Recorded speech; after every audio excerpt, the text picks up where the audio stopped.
Here's the kind of a mess a person can get into when they're talking about one thing and someone else is talking about a whole different thing, and it don't help much if you can't hear. So, Phil wrote this poem. Jed had lost his hearing, and he'd also lost his cow. He'd hunted hill and hollow, but he'd lost her trail somehow. So Jed had asked the preacher to recruit some help at church. The preacher said he'd ask for men to help him with his search. So Sunday, from the pulpit, came the call for volunteers.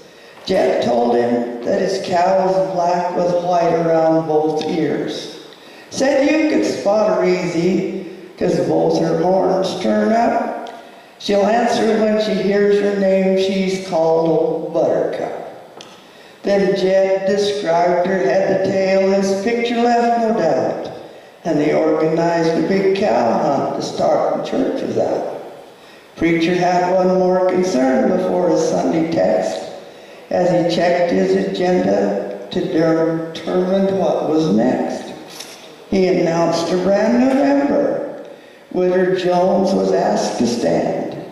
Then the congregation offered Widow Jones a welcome hand. And several stood to testify they heard that Widow Jones could sing a fine soprano, and she even played the bones. Some claimed she even preached, and she was full of fire. And with open arms they welcomed Widow Jones into the choir. Now Jed, he thought that they were still a-talking about his cow, and he remembered some things that he'd forgotten up to now. And so he stood again, and everybody held their breath. And Lula Hawkins claims what happened next was worse than death.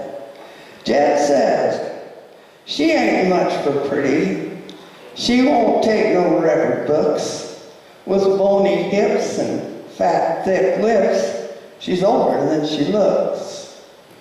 Her favorite food is watercress. She'll slobber when she'll eat, 'cause her teeth are chipped and broken, and she's got more fat than meat. He said she's frothy at the mouth. Her breath gets pretty bad. She's noisy when she's drinking, and she bellers when she's mad. Now the church was deadly quiet. Not one amen could be heard, and everyone was hoping Jed had spoke his final word. The deacon whispered in Jed's ears. When the congregation froze, and for all the good that did, might have well have whispered up his nose. Jed appeared to understand. He stood and faced the crowd, and since he couldn't hear himself, his voice came harsh and loud. She likes to run in the sagebrush, and when she's wet, she's smelly. Her left ear's split, and she's lost one tit, and the hair's rubbed off her belly.